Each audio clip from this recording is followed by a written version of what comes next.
सुन लेना है आपको कि इसमें हम लोग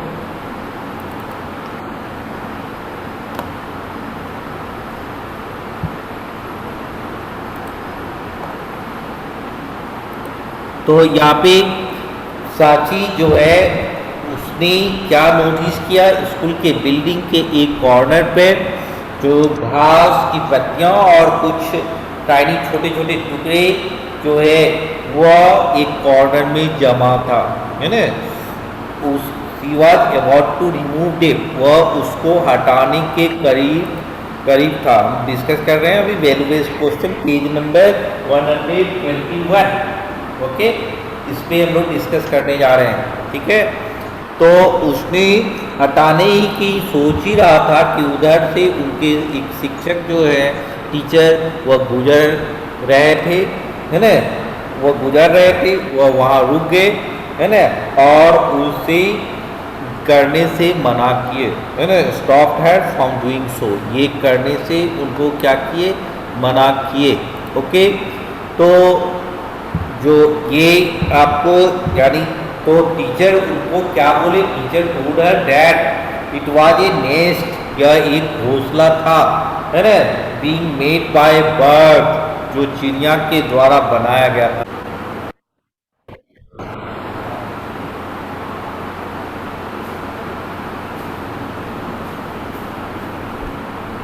हेलो,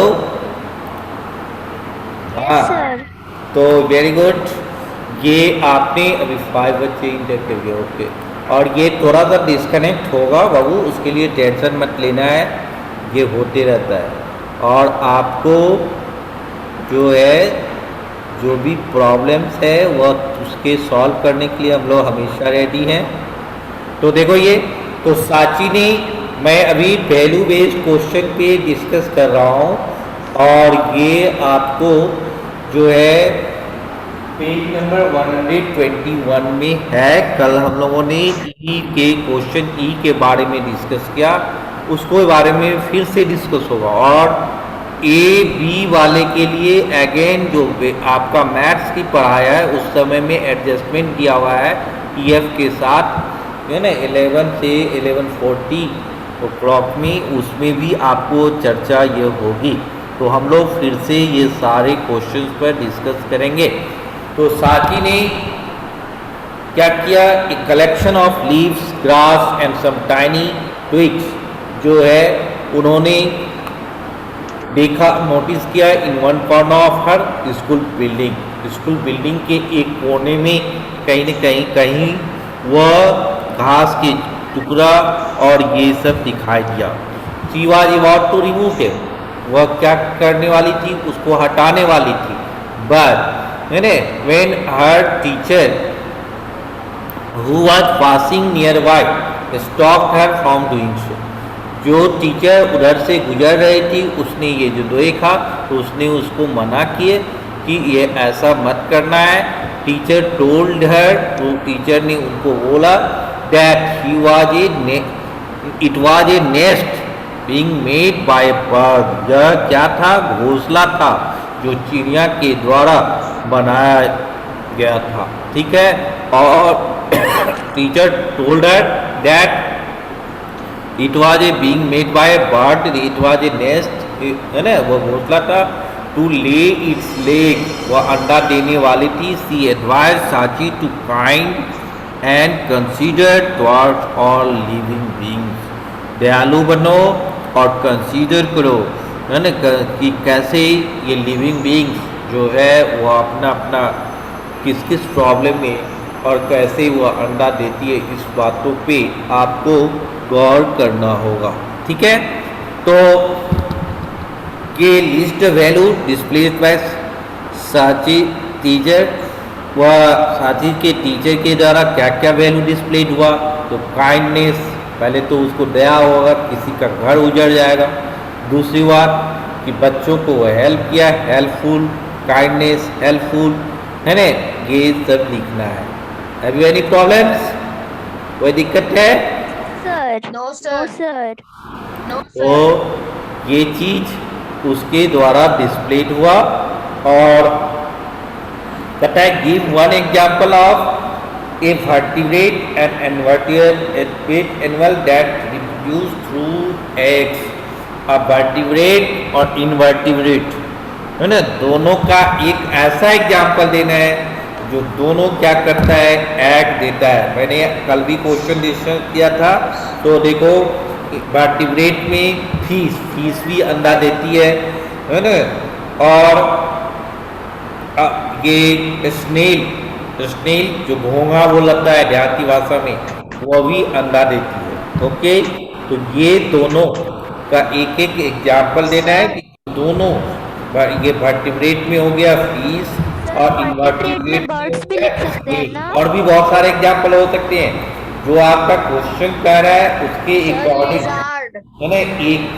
एक ही एग्जाम्पल देना है जो एग के थ्रू रिप्रोड्यूस होते हैं।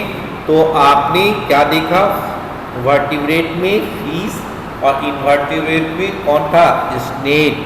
वर्टिब्रेट जिसमें हड्डी हो, मछलियां में कांटा होता है ना जी, वह हड्डी होता है, उसके थ्रू वो भी एग प्रोड्यूस करता है, लेकिन उसमें हड्डी होती है। वहीं पे स्नेल घोंघा में हड्डी नहीं होती है, बोन नहीं होते हैं।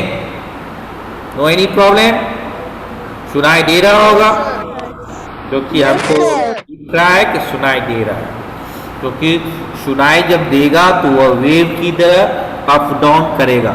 जब वो कांस्टेंट हो जाता है तो इसका मतलब कहीं ना कहीं ऑडियो डिवाइस में वीकनेस है, कहीं ना कहीं वो डिस्कनेक्ट हो रहा है, या कुछ नेटवर्क का भी प्रॉब्लम हो सकती है। Am I right? Am I right? Yes, sir. हाँ, अब देखो, state the region that might have made Sachi think of removing collection of leaves it is from the corner of the school building. क्या कारण था, state का reason, कारण बताओ, that might have made Sachi, वो बोलो क्या कारण हो सकता है। वो क्लीन रखना चाहती थी स्कूल को सर। हाँ सर वो स्कूल को क्लीन रखना चाहती थी। Yes, very good. साची जो है wants to clean school building, वह ये सोचती थी ये गंदा तो नहीं है, उसको साफ रखते, ठीक है। लेकिन वह गंदा नहीं था, गंदा तो है ना, स्कूल कैंपस के लिए तो गंदा है, लेकिन वह किसी का घर है, ये भी हमें सोचना चाहिए। हमारे मन में ये भी बातें आनी चाहिए कि मेरे कारण किसी को डिस्टरबेंस नहीं होनी चाहिए, है ना। हम ऐसे एक्टिविटी करें, हमारे ऐसी, अब हमें फ्रीडम दे दिया कि आप अपना म्यूजिक चलाओ, तो इसका मतलब ये नहीं है कि म्यूजिक सिस्टम इतनी साउंड में चलाओ कि दूसरे का कान के पर्दा हिल जाए, है ना, और उसको पढ़ाई में डिस्टर्ब हो, उसको इरिटेशन हो जाए, कोई तरह की दिक्कतें क्रिएट हो जाए। तो ऐसे ही वह जो यहाँ पे बोला जा रहा है, वो क्या कारण था, साची ये सोच रही थी कि इसको हम नीट एंड क्लीन रखें। ओके, कोई problem, have you any problems? No sir. तो अब have a group discussion in which some students speak in favor of Sachi region for removing the nest, while others speak in favor of the advice given by the teacher. अब देखिए, दो group बना लेना है आपको। एक group साची जो हटा रही थी वो नेस्ट को, है ना, उसके एक कुछ फेवर में बोलना है, साची के फेवर में बोलना है, और कुछ उस टीचर के फेवर में बोलना है। दोनों अपनी जगह सही है, दोनों कहीं गलत नहीं है। साची भी अपनी जगह सही थी कि वह साफ करना चाहती थी स्कूल कैंपस में, चिड़िया की घोंसला ना होने की जगह है ना, लेकिन वहाँ टीचर भी सही है और उसके द्वारा टीचर पढ़ाना भी चाहता है कि देखो ये वर्ड जो है वह क्या है, एक डेनवर एनिमल्स है। Okay, yes sir. तो ये एक्टिविटी वैल्यू बेस्ड वाले जो एक्टिविटी था वह क्लियर हो गया। अभी आपको कुछ एक्टिविटी करना है ना। आप जो देख रहे हैं पेज नंबर 122 में, 122 है ना, उसमें आपको यूजेज ऑफ प्लांट्स लिखना है। जो स्पेस है देख रहा होगा कि एक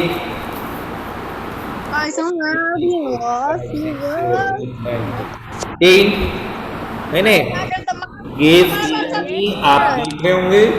इसमें आपको करना क्या है कि यूजेज ऑफ प्लांट्स के बारे में लिखना है। जो स्पेस गिवन किया गया है, 3 बॉक्स बना दिया गया है, उसमें आपको जो है वह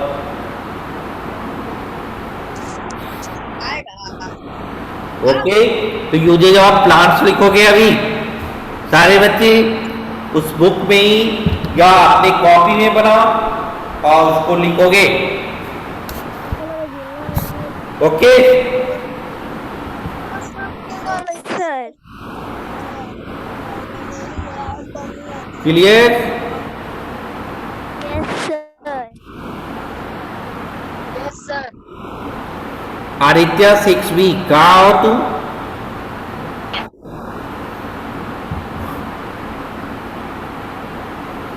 आदित्य 6B, तुम्हें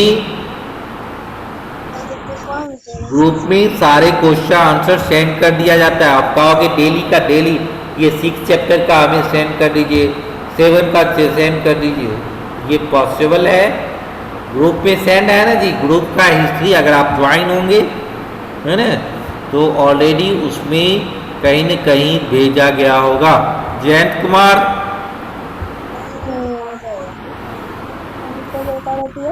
जयंत सुन रहा है? Yes sir. कहाँ सुन रहा है? दपन तान्या, ये चैप्टर 6 का जो क्वेश्चन आंसर है ना, चैप्टर 6 का बनाई होगी ना? Yes sir. दपन Tanya, are you listening? Yes sir, chapter 6 का बना लिया मैंने। बना लिए है ना क्वेश्चन आंसर? उसको ग्रुप में सेंड कर देना है, ठीक है?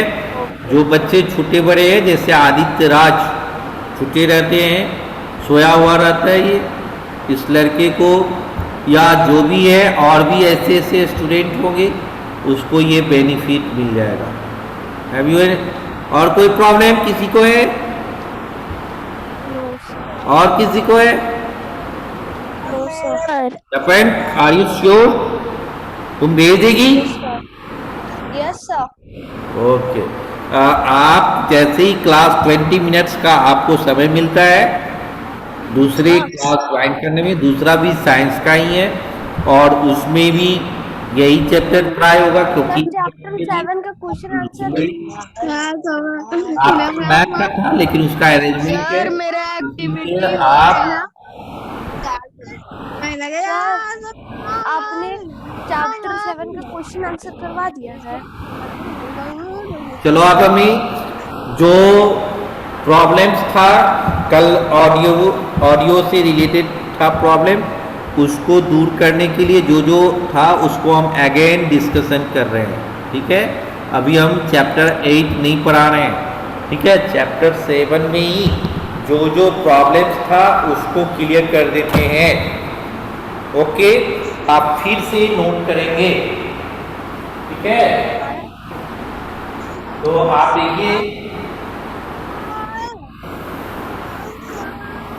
जो बच्चे आप क्लास छोड़ दिए होंगे या किसी भी कारण से ज्वाइन नहीं किए होंगे वो फिर से आप नोट कर लीजिए। मैं सबका फिर से आंसर पर डिस्कस कर रहा हूँ, ठीक है? आप देखो ए का अर्थ आपको लिखनी है,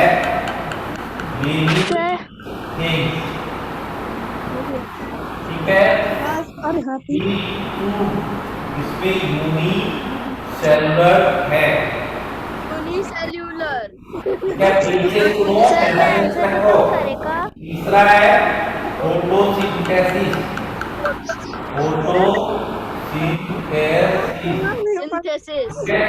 और चौथा है एस्टुलाइज। Yes sir. स्टिमुलाइज। स्टिमुली। ठीक है? ठीक है, और फिफ्थ है अर्थ। अर्थ। क्लियर? दिखाई दे रहा होगा और सुनाई भी दे रहा होगा। देखो बी का जो है एक फॉल्स है और सारी चीज जो है वह ट्रू है। True, third true, yes sir. Fourth true, true. Fifth true. Book देखोगे देखोगे और सिक्स ये भी true। ये मैच करा लो अपना सारे चीजों को। जहाँ कोई प्रॉब्लम है आप बताएंगे। No sir.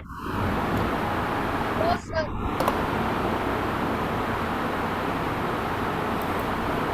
क्लियर? सर। आप देखो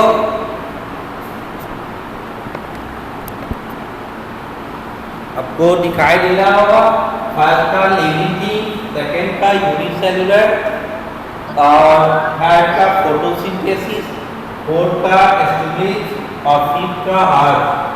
इसमें बी में पहला फॉल्स है और सभी जो है ट्रू है और सभी क्या है ट्रू है ना। Second true, third true, fourth true, fifth true, sixth true. No any problem? चलो नेक्स्ट। Yes sir.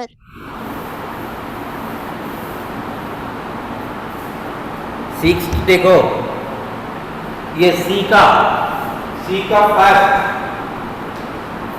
फर्स्ट में है green Green plants are autotrophic. Green plants are are Autotrophic. Autotrophic. Green plants are autotrophic. दूसरा है which of the following plants belongs to the category of shrubs? Rose। Rose. ये क्या हो गया? रोज। तीसरा है आपको which one among these is not a flowering plant? Algae। Algae. ठीक है। फिफ्थ है फोर्थ है 2 years। Yes, sir. 2 years और Fifth फिफ्थ है है सेल्स। Cells. ठीक है और सिक्स्थ है स्नेल। Snail. स्नेल। ओके आपने क्लियर दिखाई दे रहा होगा। ये ग्रीन प्लांट्स है ना ऑटोट्रॉफिक। दूसरा है रोज, तीसरा है एल्गी, फोर्थ है 2 years, फिफ्थ है सेल्स और सिक्स है स्नेल। ओके अब देखो सर। यानी सी कंप्लीट हो गया और डी और ई जो आप बॉक्स बैंकर बनाए थे उसको अगेन मैंने रिकॉल कर दिया और फिर से रिकॉल होगा आपको 11 o'clock में। ठीक है क्योंकि ईएफ वाले को छूट रहा होगा है ना। ठीक है आवाज घर घर के आ रहा है।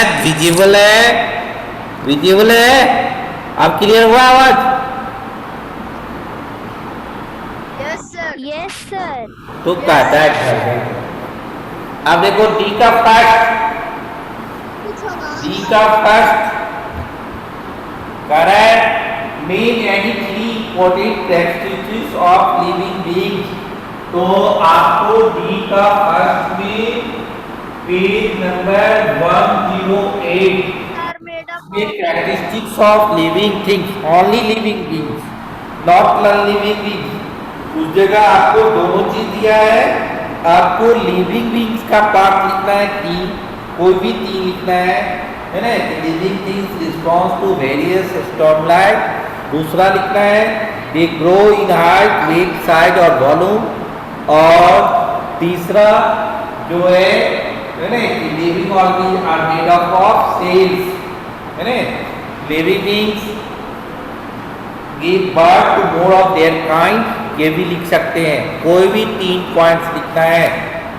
ओके अब नेक्स्ट सेकेंड क्वेश्चन है state the difference between autotrophs and heterotrophs. Autotroph page number 117। ये ऑटोट्रॉफ खुद से बनाता है, make their own food, whereas heterotroph do not make their own food. और ऑटोट्रॉफ्स ऑल ग्रीन प्लांट्स होंगे, और heterotroph जो है वो ह्यूमन बीइंग्स हुआ, नॉन ग्रीन प्लांट्स होंगे, ये सब होगा। ठीक है। तीसरा है Give two example each of animal। आप एनिमल ही कीजिए, एनिमल के 2 एग्जाम्पल दीजिए, बाइनोवल का 2 एग्जाम्पल दीजिए, और पेरिनियल का 2 एग्जाम्पल दीजिए। ठीक है। तो ये आप पेज नंबर 110 में आपको एनिमल का 2 एग्जाम्पल कौन कौन होगा, तो जो भी वेजिटेबल्स है, ब्रिंजल हुआ, कॉलीफ्लावर हुआ, ये सब वेजिटेबल आपको फ्लावरिंग, ये सब सीजनल फ्लावर, ये सब होगा। और पेरिनियल्स में आपको जो है कौन कौन होंगे, तो कैरोट, रेडिश होंगे, और पेरिनियल्स में मैंगो, गावा होंगे। ठीक है। अब क्वेश्चन नंबर 4 यानी आपको इसमें कहता है give 2 example of animal which produce by laying eggs by laying eggs. तो ये फिश, बर्ड है ना, पहला का हो जाएगा फिश, बर्ड। ठीक है। और दूसरा जो है वो by laying bird to humans, तो काउ और ह्यूमन बीइंग्स। ओके। तो यही सब एग्जांपल है तो आपको क्लियर। तो ये 4 का हो गया। Give 2 example each of vertebrate और इनवर्टिब्रेट। वर्टिब्रेट और इनवर्टिब्रेट में डिफरेंस ही दिया हुआ है वो, और एग्जांपल भी दिया हुआ है पेज नंबर 114। पेज नंबर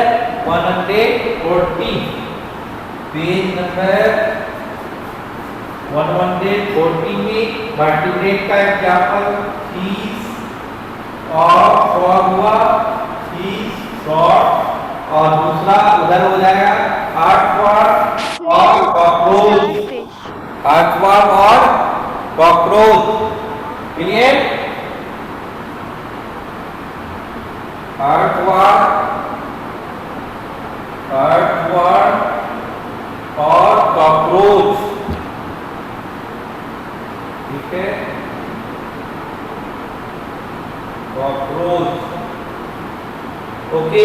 तो ये 2 चीजें हो गया। आपको वर्टिब्रेट और इधर वर्टिब्रेट का एग्जांपल है, इधर इनवर्टिब्रेट का एग्जांपल्स है। क्लियर। अब right the name of useful products obtain from plants. तो उसमें कौन कौन चीज होगा, आप जितने भी फ्रूट्स है प्लांट से मिल रहा है आपको। तो क्वेश्चन नंबर 6 में कौन कौन चीज होगा, फ्रूट्स, फिर vegetables sir grains, oxygen,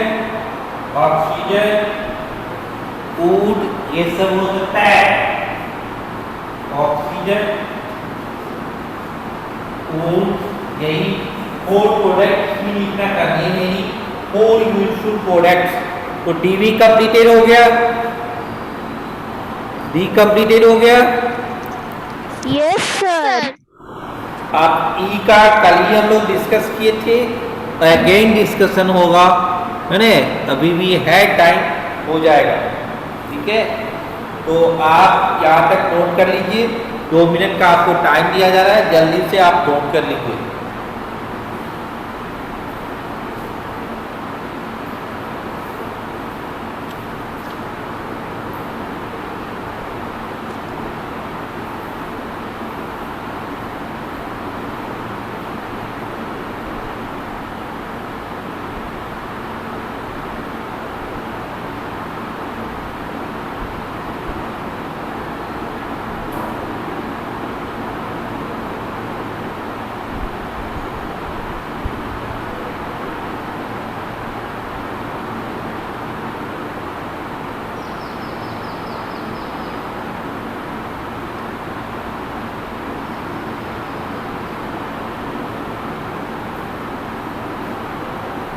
clear.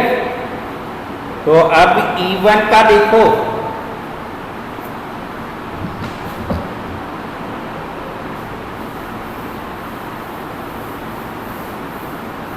अब ये भी हमने डेरिवेटिव क्वेश्चन भी डिस्कशन किया। और E1 में E1 कहता है कि all living things respond to external stimuli. Page justify the statement with example. Page number 106 का लास्ट ये जो पैराग्राफ है रिस्पॉन्स टू स्टिमुलाई, उसमें ये आंसर है। ओके, फिर कहता है दूसरा कि a dog is considered as the living event. Dog it can move and can grow bigger and explain why. Because it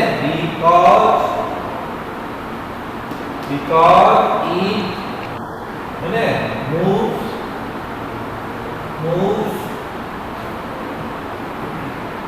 due to flow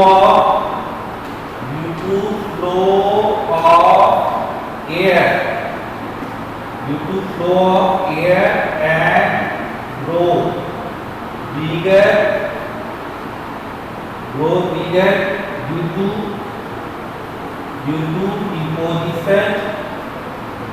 deposition of water.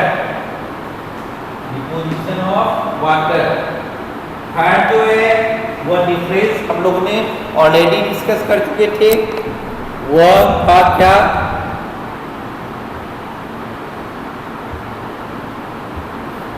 वह है पेज नंबर 109 में देखो, पेज नंबर 109 और page number 110 इसी में difference लिखना है herbs और श्रब्स का, और श्रब्स और ट्रीज का दोनों मिल जाएगा पेज नंबर 109 एंड 10 में, है ना। हर्ब्स का जो लेंथ होता है वो इन सेंटीमीटर होता है, वो अप टू 1 मीटर तक हो सकता है लास्टली, वेयरएज श्रब्स जो है 1 मीटर टू 4 मीटर होता है। हर्ब्स ये का जो स्टेम होता है वो आपको सॉफ्ट और ग्रीन होता है, वेयरएज श्रब्स का जो है इसके कंपैरिजन में जो है थोड़ा हार्ड होगा। ठीक है, क्वेश्चन नंबर 4, पाइनियल पेरिनियल ये सब का डिफरेंस लिखना है। ये 4 का आंसर जो है वो भी आपको डिफरेंस कहाँ मिलेगा, ये पेज नंबर 110 में मिलेगा, पेज नंबर 110 में। एक वो 1 ही सीजन के लिए होते हैं, और दूसरा बाइनियल जो है 2 सीजन्स के लिए, और थर्ड जो है वो मैनी सीजन के लिए होते हैं। ठीक है, और ये क्वेश्चन नंबर 5 जो है वो है name 2 types of terrestrial plants. तो ये हो जाएगा मेसोफाइट्स, जीरोफाइट्स। ठीक है, और differ on their basis of their habitat और वाटर के बेसिस पर दोनों का डिफरेंस लिखना है। तो जहाँ पे मेसोफाइट पेज नंबर 112 में ये